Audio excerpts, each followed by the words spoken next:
Hello दोस्तों, मैं आशीष कुमार आपका स्वागत करता हूं my YouTube channel education time में। आज मैं आपको पंचायती राज के बारे में बताने जा रहा हूं। इससे पहले पंचायती राज से संबंधित सभी समितियों के बारे में एक वीडियो मैं बना चुका हूं, जिसे मैंने अपलोड कर दिया है। उसका लिंक मैं डिस्क्रिप्शन बॉक्स और आई बटन पर दे दूँगा। चलिए शुरू करते हैं। पंचायती राज 73वां संविधान संशोधन अधिनियम 1992। 73वां संशोधन द्वारा पंचायती राज संस्थाओं को संवैधानिक दर्जा प्रदान कर दिया गया। मूल संविधान में पंचायती राज से संबंधित विभिन्न अनुबंध शामिल किया गया। पंचायती राज में 243 में पंचायतों से संबंधित परिभाषाएं तथा अनुच्छेद 243 ए से 243 ओ तक के प्रावधान शामिल हैं।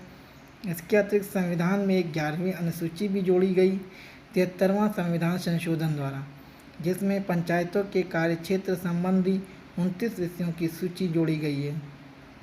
इस संशोधन के पश्चात राज्यों को पंचायत चुनाव कराने हेतु तो बाध्य कर दिया गया, परंतु इसमें राज्यों को छूट भी प्रदान की गई ताकि वे अपनी आवश्यकताओं के अनुसार स्थानीय गठन कर उन्हें शक्तियों का हस्तांतरण कर सकें।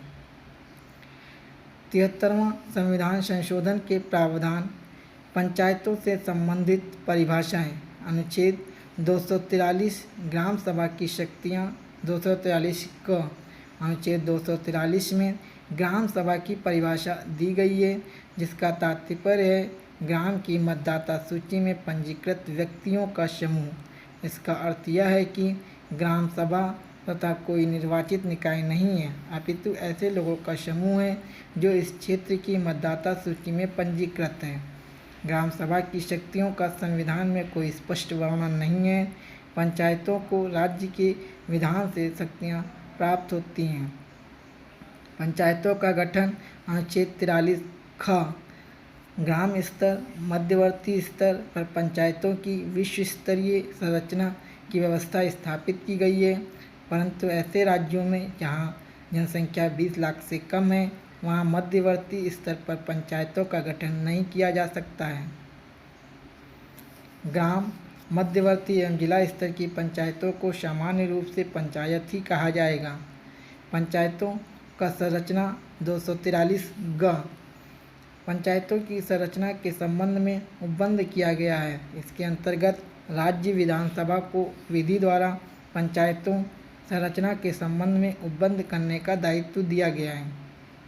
किसी भी पंचायत के सभी स्थान पंचायत क्षेत्र प्रादेशिक निर्वाचन क्षेत्रों से कई प्रत्यक्ष रूप से निर्वाचित व्यक्तियों द्वारा भरे जाएंगे। अर्थात नंबर 1, प्रत्येक पंचायत क्षेत्र को प्रादेशिक निर्वाचित क्षेत्रों में विभाजित किया जाएगा। नंबर 2, सभी स्थानों, चाहे वह ग्राम स्तर, मध्यवर्ती स्तर या जिला स्तर हो, उनके सभी निर्वाचन क्षेत्रों का चुनाव प्रत्यक्ष रूप से सीधा जनता द्वारा होगा। यह तय करने की शक्ति राज्य विधानमंडल की है पंचायत क्षेत्रों का विभाजन किस रूप में होगा।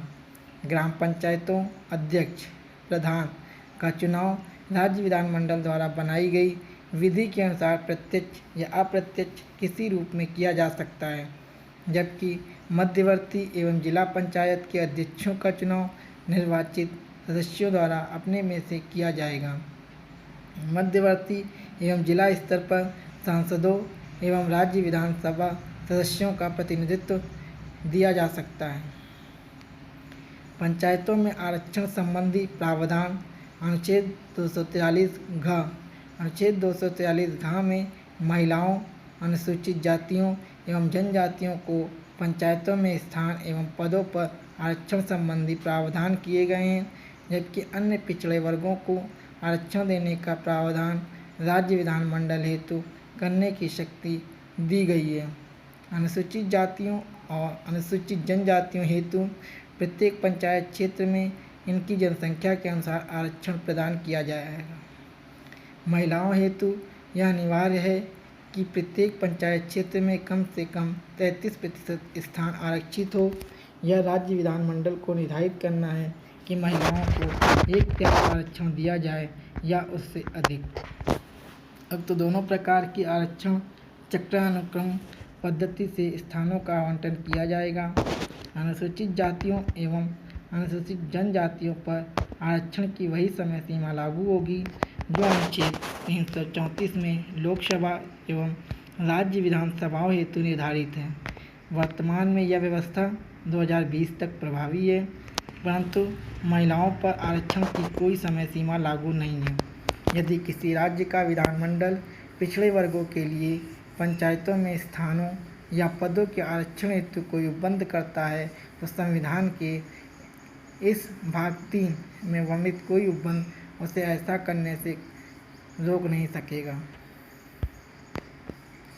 पंचायतों का कार्यकाल अनुच्छेद 243 प्रत्येक स्तर की पंचायत अपनी प्रथम बैठक से 5 वर्ष तक अस्तित्व में बनी रहेगी तथा पंचायतों की यह अवधि पूर्ण रूप से पूर्व चुनाव कराना अनिवार्य होगा, परंतु राज्य विधानमंडल विधि द्वारा इन पंचायतों का 5 वर्ष से पूर्व विघटन संबंधी प्रावधान कर सकता है।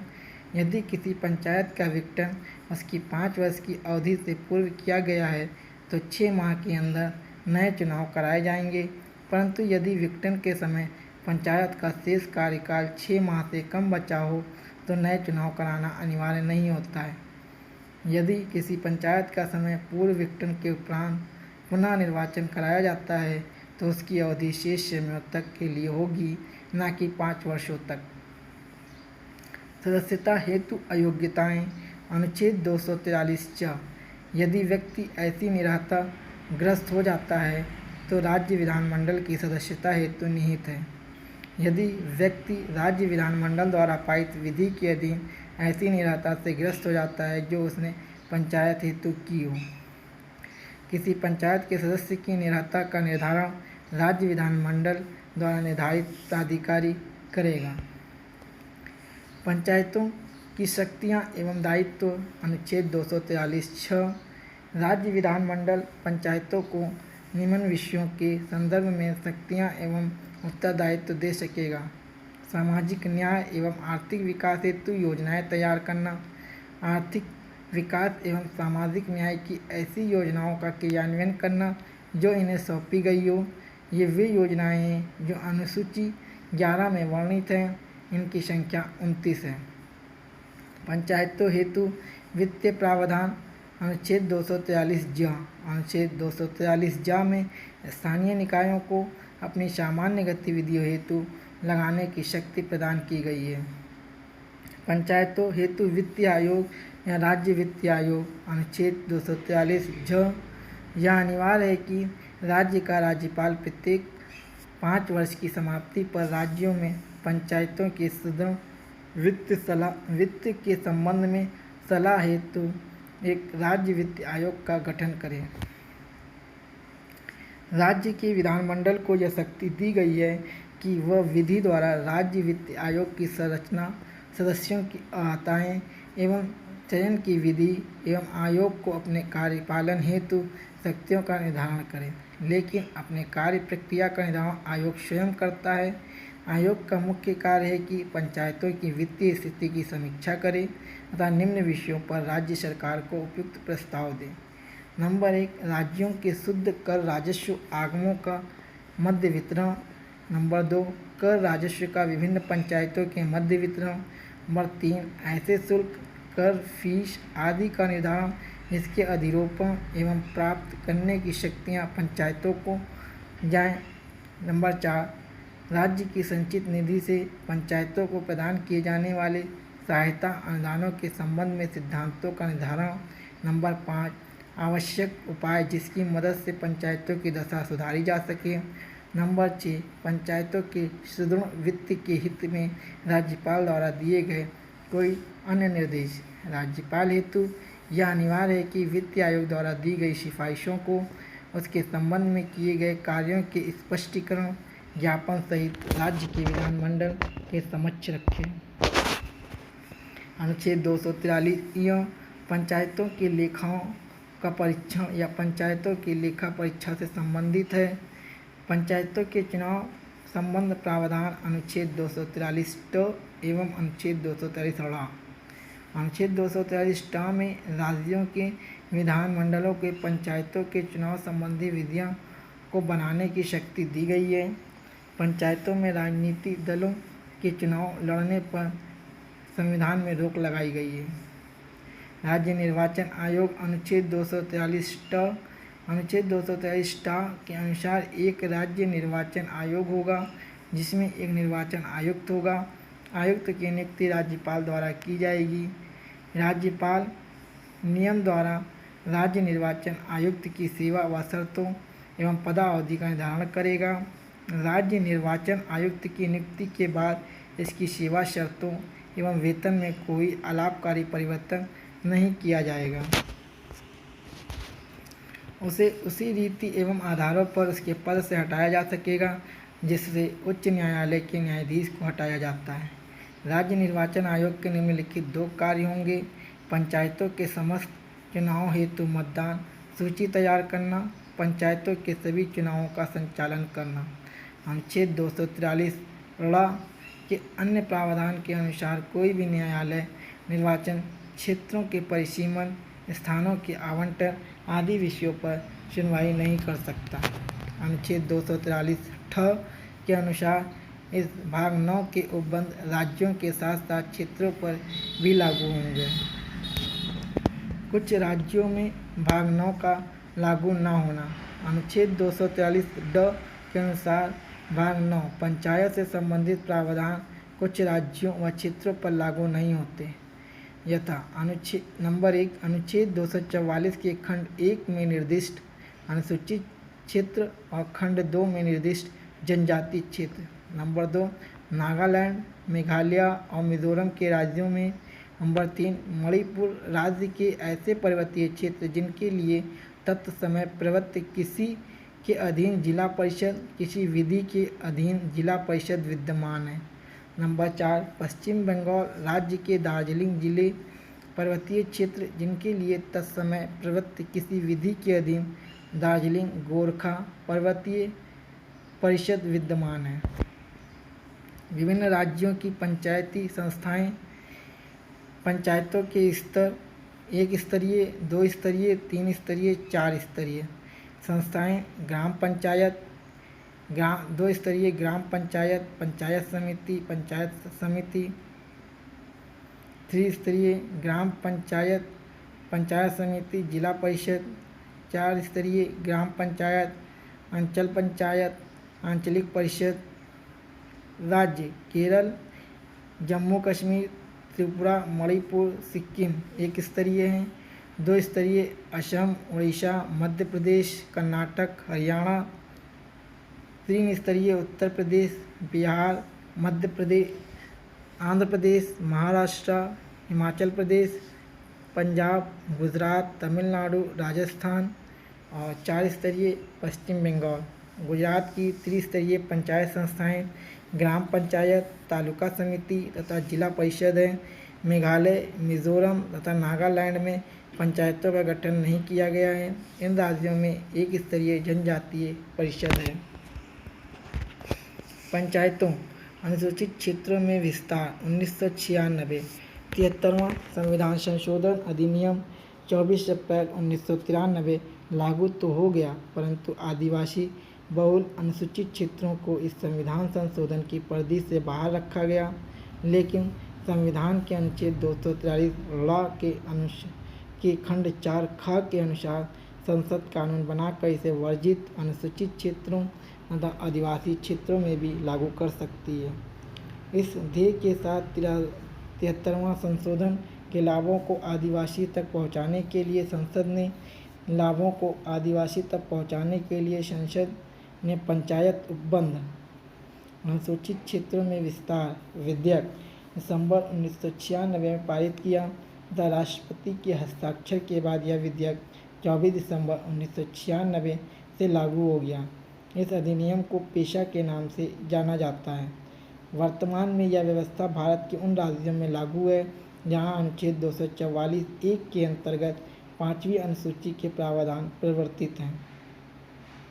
पंचायत उपबंध एक्ट के प्रावधान विशेषताएं इस प्रकार हैं। नंबर 1 सामाजिक और आर्थिक विकास के कार्यक्रमों और परियोजनाओं को ग्राम स्तर पर पंचायतों द्वारा लागू करने से पहले सभी कार्यक्रमों और परियोजनाओं की स्वीकृति ग्राम सभा देगी।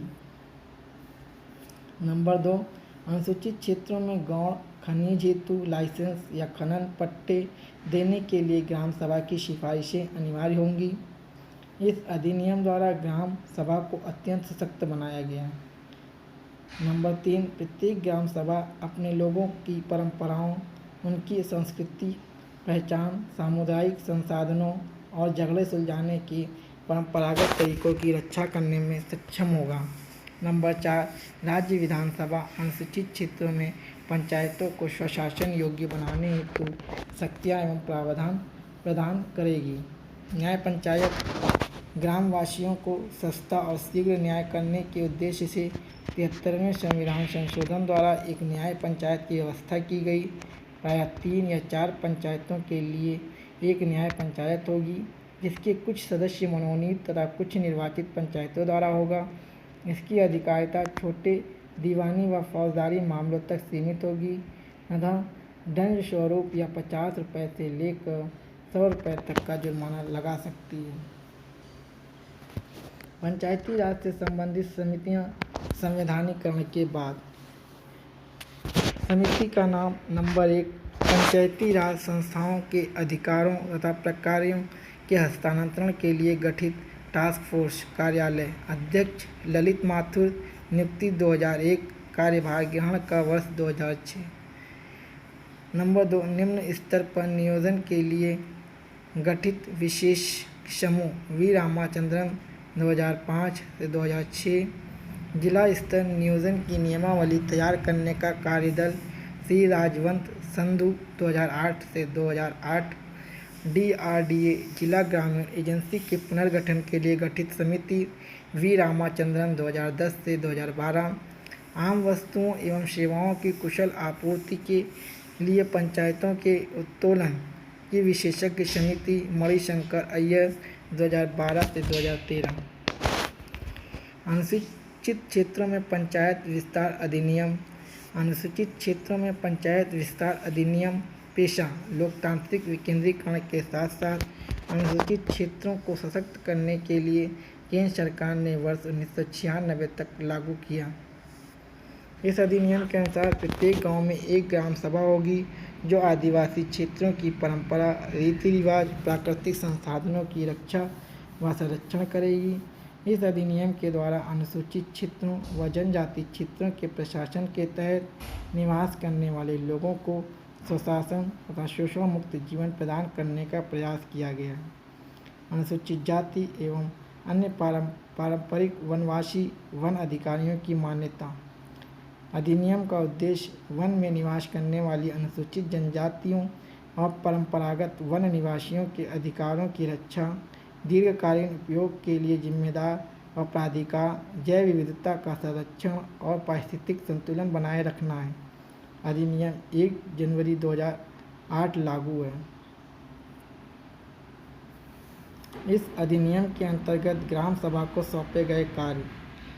किसी व्यक्ति या समुदाय वन अधिकारों या दोनों की प्राकृतिक और सीमा को अवधारित करने की प्रक्रिया प्रारंभ करना है। वन में निवास करने वाली अनुसूचित जनजातियों और अन्य परंपरागत वन निवासियों के दावे को स्वीकारते हुए समेकन और सत्यापन के दावे के संकल्प को पारित कर उपखंड स्तर की समिति को भेजना है। अधिनियम को क्रियान्वयन करने के लिए वन्य, वन और जैव विविधता के संरक्षण के लिए अपने सदस्यों में से समितियों का गठन करना है।